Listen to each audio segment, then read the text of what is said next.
カジャファルコンズの千秋です。安藤です。ネットで広がる精子提供の闇と法整備の遅れについて取り上げていきたいんやけど、週刊情勢プライムの記事で、精子提供マッチングサイトやりたい放題の実態っていうタイトルの記事があって、結構昔の記事なんやけど、その中で X などの SNS やマッチングサイトを介した精子提供が広がっていると。で、これは、精子提供って、医療機関で精子ドナーが精子を提供して、で、医療機関が精子を提供してほしい女性に対して精子を提供するっていうのが、あったんやけど、最近はそう SNS とかマッチングサイトを使って個人間で精子提供をするっていうのが広がっとったのよな。で、危険性と法整備の遅れっていうのが浮き彫りになっとると。で、その記事の中で、実際の声が紹介されとるんだけど、30代女性が、X で知り合った男性から精子提供を受けて出産したが、その男性が国籍や学歴を偽っていたことが後で判明したと。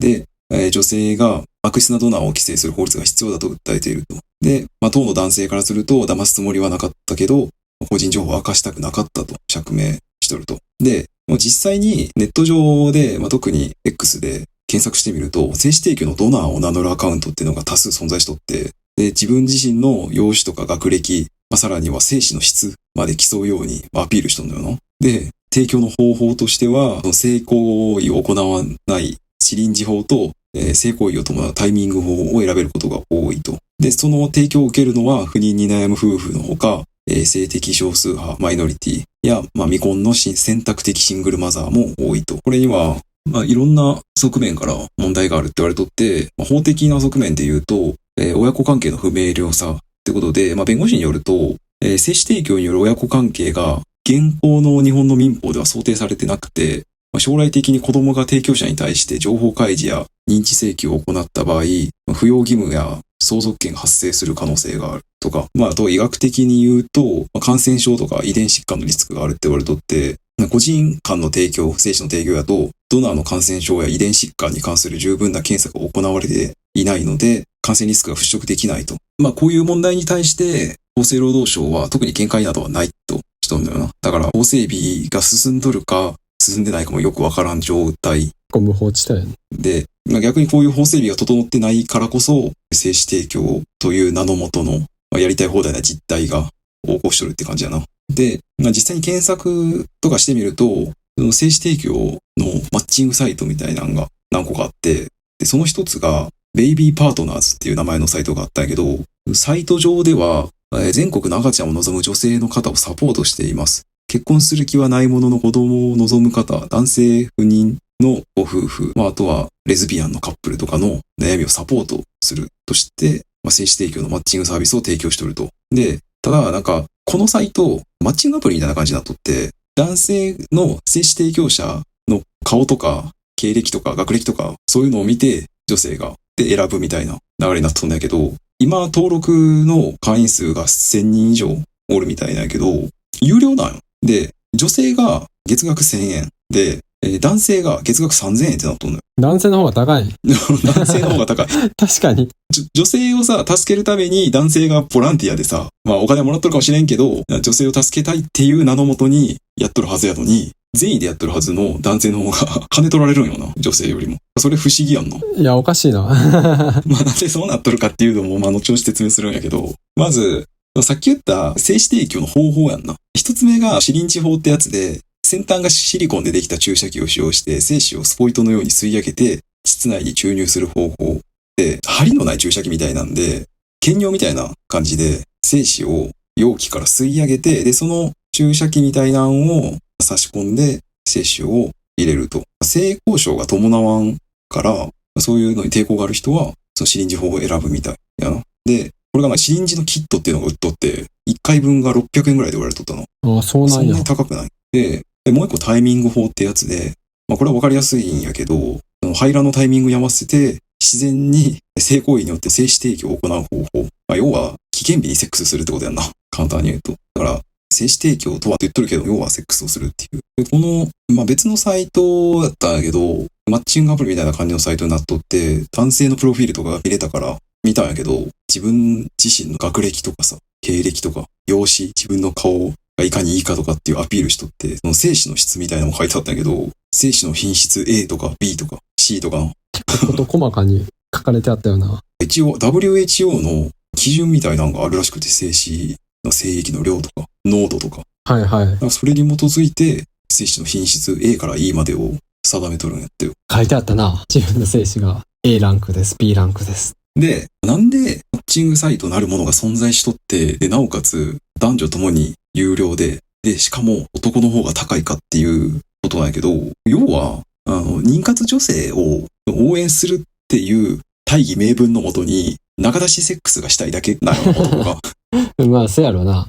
まあそうじゃないと説明つかんな。だって、おかしいもんな、男の方が高いとか。で、X でもさ、名前、精子提供みたいなアカウントがめちゃくちゃいっぱいあって、あれ怪しいよな。怪しい。で、プロフィール欄にはさ、どこ大卒やとかさ、身長がいくつやとかさ、タイミング法、シリンジ法どっちも OK ですみたいなんで、毎日のようにさ、精子提供してきましたみたいな実績報告をしとるアカウントがいっぱいあるんよな。必死感が伝わってくるんよな。本来ならさ、ほぼボランティアみたいな感じでやっとんのやからさ、その女性からの依頼を待てばいいだけやのに、やたら必死にさ、自分から発信するんやんな。アピールがさ、そう、すごいからさ。で、実際その人のプロフィールとか、ポストの内容とか見とっても、まあお金を稼ごうとしとるとかっていう動きは感じられやんのよ。もうただただ精子提供したいっていう感じなので、ラブホの写真とか載せて、今日はタイミング法でやりましたとか、シリンジ法でやりましたっていうのをわざわざ書いて、で、それがさ、毎日のようにさ、アップされるからさ、そんな需要はあるんかと。もしくは、まあ普通に桜で、まあそういう投稿してることで、信頼感を得て、引っ掛けようっていう、ただのやりもくか。実績があるように見せたいだけやろ。そうそうそう。でも実際やっぱ応募してしまうんじゃないの？絶対こんな個人間なんてトラブルの元でしかないと思うけどな。仲出しセックスがしたいみたいなってことやろ。だって俺この精子提供のさ、マッチングアプリ見て、男のさ、ハイスペックな人が多すぎてさ、ほんまかよって思ったけど。大体詐称しとるやろ、あんなの。いや、学歴、国公立、東大とか京都の大学院ですとか、身長185センチです。容姿悪くありません。いやいや、そんな、本当かよって。あんな、男のやりもくのやつが登録するサイトと貸しとったで。俺が見たやつ。あとよくわからんのが、男で登録費用が3万のサイトもあって、そこは、ちゃんと自分の容姿を写真に上げて出しとったけど、40、50ぐらいの冴えない男の人が長文で書いとって、それはそれである意味闇深い。サイトの運営側もさ、もう完全に営利目的っていうかさ、綺麗な理由はないよな。いや、ないやろ。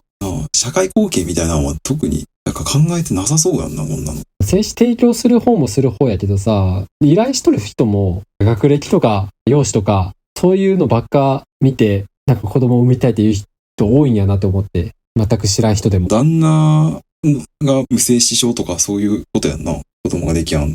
いやと思うけど、依頼するなら、全く顔の見えん人の嫌やけどな。そういうもんじゃないんかな。わからん、俺は。自分が旦那側やとして、どうしても子供欲しいけど子供できやんって頼る場所が他人っていうのも嫌やけどな。おー。ネットで知り合った素性わからんやつっていうのは。逆に自分の知っとる人ほど子供ができた時にそいつの顔がよぎるっていうか、それはそれでちょっと変な感じになるか。確かにそうかもな。昔の友達とか知り合いとかの方が、それはそれ確執を生みそうやな。この話する前は、いやそんな自分の身近なところに依頼した方が信頼できるわって思ったけど、今よくよく考えたら、子供の顔を見るたびにその知り合いの顔がよぎるのはちょっと気持ち悪いわ。ああ、だったら全く知らん人の方が逆に、もう顔も知らんぐらいの方がいいっちゃいいんかね。ある意味いいかもしれん。ってなると、やっぱり容姿とか学歴で見てしまうんか。一応理にはかなっとるな。ただこれさ、タイミング法のさ、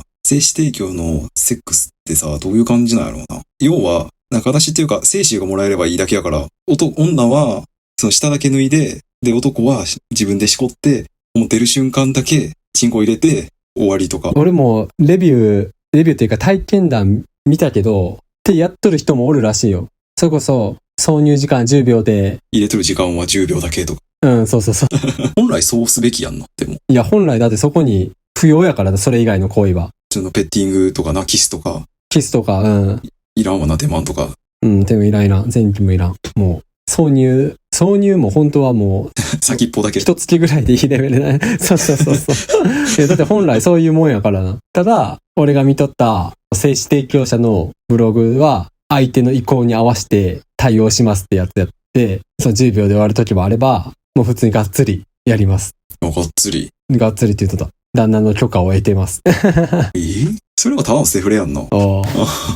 でもその精子提供者側からしたらさ、一瞬の挿入だけでもいいわけやろ。まあまあまあ。いいって、まあそれだけでもさ、だって、要は仲出ししたいだけだからさ、そいつらは。無責任仲出しやろ。エロ漫画みたいな感じの。あ、そうそうそう。単純にさ、結婚をさ、できやんでもさ、自分の子孫を残したいみたいな考えの人って、まあ、おるかもしれんやん。てか、本当は子供欲しいけど、結婚できやんみたいな人とかでさ、いろんな理由があって。で、基本仲出しなんてさ、結婚せんとできやんわけやからさ、それが、まあ、ほぼノーリスクでできるっていう、まあ実際にはリスクはあるんやけど、子育てとか結婚の責任を無視して仲出しできるっていうところに、まあその夢を持ってそれを叶えるために精子提供者をやっとるんじゃないの？精子提供っていう大義名分のもと、無責任仲出ししたいってことやろ？それが X とか見とったら、めちゃくちゃ多くて、その界隈が。で、例えばその一人女性でお願いしますって言ったら、わらわらと群がる精子提供者が一つのリップに対して、もうほんと精子のごとく。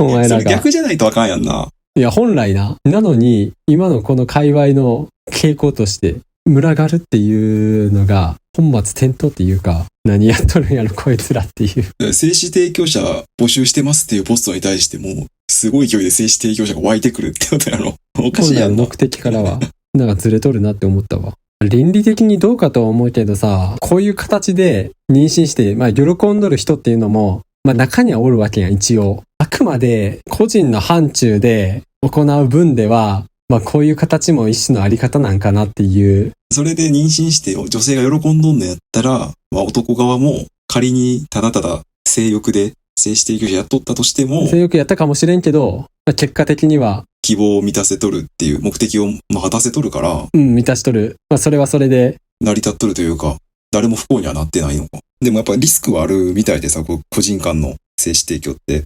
実際さっきの記事の中でもちょっと触れたけど、個人間の精子提供で訴訟に至ったっていう実際に事例もあって、SNS 上で精子提供者を探しとった女性が、精子提供者として SNS やっとった男性と知り合って、で、タイミング法で何回も性交渉した後に、妊娠したんやけど、後々男性のことをよく調べてみたら、SNS 上では、京都大学卒とか、独身の日本人でっていうハイスペックな内容の人やったのに、実際には兄弟でもなくて、しかも中国籍やったみたいな。全然違うやん。話。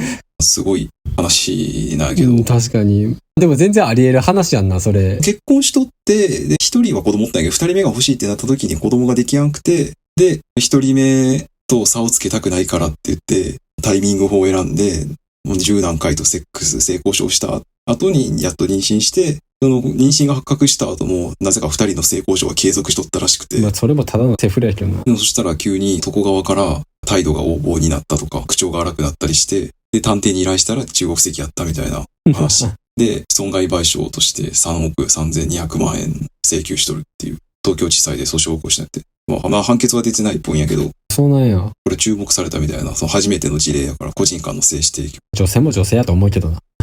まあな、その提供する側もされる側もかなりリスクでかいから。リスクしかないと思うけどな。ないけど、X 上ではめちゃくちゃ増えとるからな、精子提供者。ただのもう、パパ活、ママ活みたいな感じなんだ。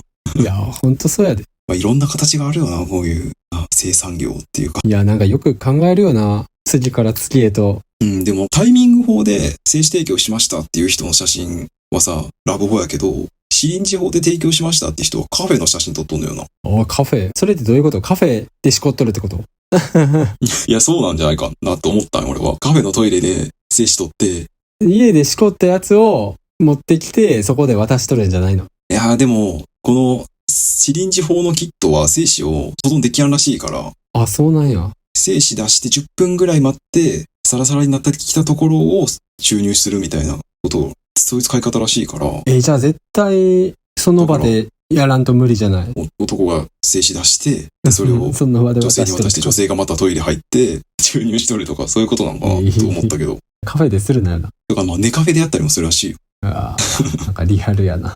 性交渉をせずとも、正しい臨時法でも自分の遺伝子を残したいっていうか、自分の子供、他人をはらませたいっていう願望を持ってる人がおるみたいやから、それで満たされるね。これ将来的に子供ができた時に出生の経緯とか含めて話すのか話さんのかっていう問題とかも出てくるから難しい話だと思うけどな。お母さんの方も相手のことよくわからんっていう状態やん。生い立ち聞かれたらな、子供から。なんて答えんの答えれやんし。いや、無理やろ。子供ショックやな。子供ショックやで。そういう意味ではやっぱ倫理的にはやばいよ。間違っとるとは思うけど。でも現に着床してな、子供産んどる人もおるから。そうやな。どうなのな、でも子供な、少子化やから、こういう形でも妊娠したいって思っとんだやったらさせてあげる必要はあるんかなとは思うけどな。あくまでな、当人同士の問題で、外部がとやかく言う話じゃないからな。嘘さえなきゃな。お互いさっきも言ったけど。その代わり精子提供者は、ちゃんと正しいスペックを書き込めよっていう。